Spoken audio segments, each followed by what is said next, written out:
Merci de m'avoir invité à participer à cette agora.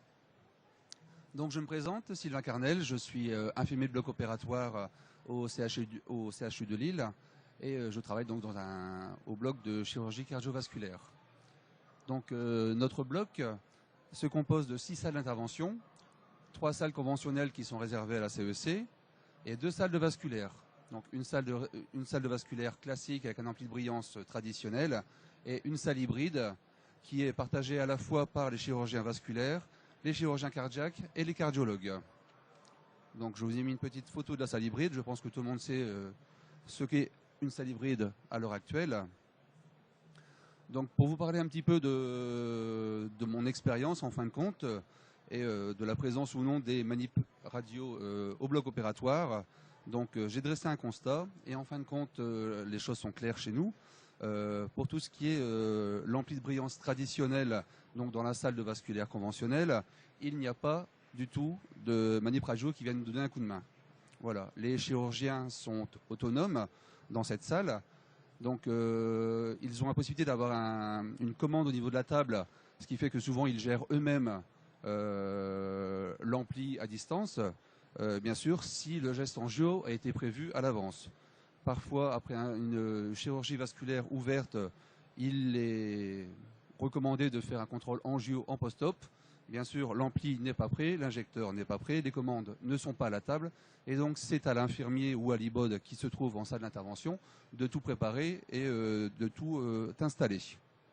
Bon, ça se passe comme ça pour cette salle. Une petite photo donc de la salle avec les commandes à la table. Donc, quand le geste angio est prévu à l'avance, ils ont leurs commandes, ils peuvent gérer eux-mêmes. Pour la salle hybride, 2 possibilités en fin de compte. Pour les techniques de chirurgie endovasculaire, donc faites par nos chirurgiens vasculaires, il n'y a pas de manip. Voilà. Malgré que ce soit une salle hybride, malgré qu'il y ait beaucoup de technologie, voilà, les chirurgiens vasculaires en fin de compte se débrouillent tout seuls. Et il y a, en fin de compte, ce sont les internes qui viennent de bonne heure dans la salle et qui prépare l'injecteur, qui prépare la fusion, qui prépare les différentes scanners qu'il y aura à voir pendant l'intervention. Voilà, et en fin de compte, une fois que l'intervention est lancée, sauf complication, en fin de compte, c'est l'IBOD qui peut gérer. Par contre, dans la même salle, dans cette salle hybride, en fin de compte, il y a une chirurgie qui se passe en collaboration avec les cardiologues, c'est ce qu'on appelle les TAVI. Voilà. Et les cardiologues, eux, viennent toujours avec leur manip. Et donc, pour les TAVI, il y aura 1 ou 2 manips qui viennent avec le cardiologue, plus un chirurgien cardiaque, plus un IBOD. Ce qui fait beaucoup de monde en salle. Mais bon. Et là, en fin de compte, le chirurgien n'a aucune commande, ne prend aucune commande à la table, et c'est le manip radio qui gère tout derrière l'ampli. Donc, les avantages de ne pas avoir de manip radio, en fin de compte, on va dire les 3/4 du temps, c'est vrai que les chirurgiens sont autonomes. C'est eux qui décident en arrivant, quoi. Ils font les réglages eux-mêmes de l'appareil, que ce soit dans la salle hybride ou dans la salle de chirurgie vasculaire. Ils ont la pédale, ils ont les commandes à la table, ils gèrent tout. Nous, tout ce qu'on a à faire, c'est connecter l'injecteur, faire les réglages sur son ordre, bien sûr, et de temps en temps faire quelques modifications, mais pareil, c'est le chirurgien qui nous dit « tu fais ça, tu fais ça, tu fais ça ». Bon. Autre avantage également, bien sûr, on n'a pas de perte de temps à trouver un manip qui soit disponible, parce que même si on avait des manips présents en bloc opératoire, il y a plusieurs salles, donc de temps en temps, il faut leur courir après.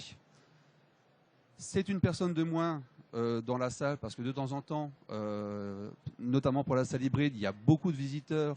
Quand on fait les TAVI, donc en collaboration cardiologue et chirurgie cardiaque, il y a beaucoup de monde, donc si on peut éviter d'avoir trop de monde dans la salle, c'est très bien.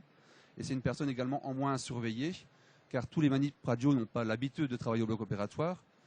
Je ne sais pas comment ça se passe ailleurs, mais quand les personnes qui travaillent en radio, que ce soit infirmiers ou manip, arrivent au bloc opératoire, de temps en temps, il y a des petits gestes qui ne sont pas très propres. Voilà. Mais bon, c'est comme tout, c'est comme les externes, comme les étudiants, ils sont à surveiller, ils sont informés. Et après, ça se passe très bien. Donc, autre avantage, j'en ai pas trouvé beaucoup. Franchement, se passer des manips, il n'y a pas beaucoup d'avantages. Les inconvénients, Le plus gros inconvénient, c'est qu'en fin de compte, tous les chirurgiens ne sont pas autonomes. C'est vrai que les chirurgiens vasculaires, en grande majorité, ils ont appris à se servir de leur salle hybride. Ils ont appris à se servir de l'ampli de brillance pour la salle vasculaire. Mais de temps en temps, il y a d'autres chirurgiens qui arrivent et qui, limite, se mettent les pieds sous la table et nous demandent de faire des choses qui dépassent totalement nos compétences. Donc voilà, ils nous demandent de faire des réglages qu'on n'est pas habilité à faire, qu'on ne sait pas faire déjà à la base. Et donc, voilà, le gros inconvénient, c'est vraiment le dépassement du champ de compétences des infirmiers, des IBOD. Et c'est donc également l'exercice illégal de la profession de manip radio. Ils ont quand même une exclusivité de fonction, voilà. Et donc le fait qu'on fasse leur travail, et de nous, ce n'est pas sécuritaire, et de deux, ça peut mettre le patient en danger. Voilà. Et le gros inconvénient également, c'est qu'en cas de problème, si vraiment on est coincé, voilà, il faut aller chercher un manip.